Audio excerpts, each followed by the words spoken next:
বসি ইয়ানি কি হাম করিলে ই তো জানা তো রে আদামত ইংরি ফুটে যাব কি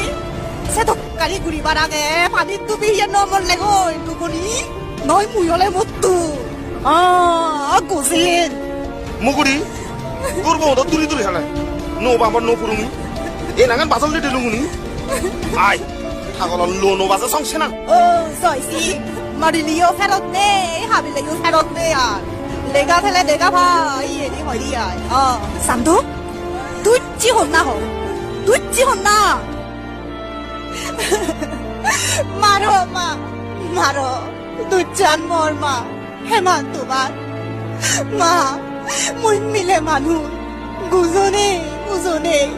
হি গুতুং মা নুয়ারা মোর ভাগত তুলিতে নবারং মা হি গুতুং মা মুরিমে মা মুরিমে মুরিমে চান্দুবিকে অনেক জিজ্ঞাসার পর তারা জানতে পারে নোয়ারাম এর জন্য দায় চন্দ্রধর মহাজনের ছেলে নোয়ারাম। তাদের আগের বসতি সুবলঙ্গে শাখিন গ্রামের মহাজন চন্দ্রধর। চান্দুবির মা সিদ্ধান্ত নেয় সে নোয়ারামের বাবার কাছে যাবে। সে তার মেয়ের জন্য নোয়ারামকে তার বাবার কাছে ভিক্ষে চাইবে। তার পরদিনই চান্দুবির মা নোয়ারামের বাবার কাছে যায়,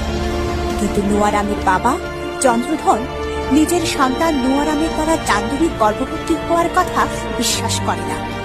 এবং কোনোভাবেই সে এই সম্পর্কটিকে মেনে নেয় না। নোয়ারামও সম্পূর্ণ ব্যাপারটি অস্বীকার করে। অপমানিত হয়ে চান্দুবির মা ফুলরিজি ফিরে আসে।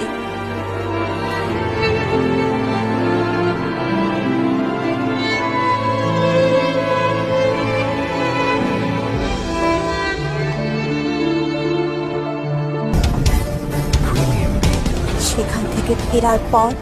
চান্দুবির মা আর তার দাদা সিদ্ধান্ত নেয়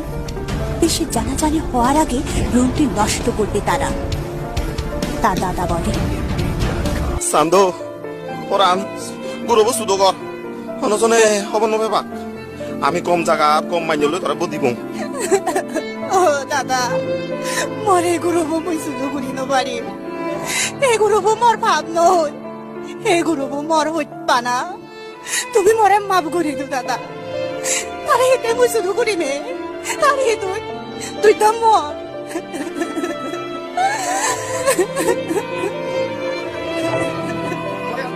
মগুটি উদুমুরি মেমল লতা মরে আর দানানো তাকিবি বেই বলে পুরি সয় নদী যার মরে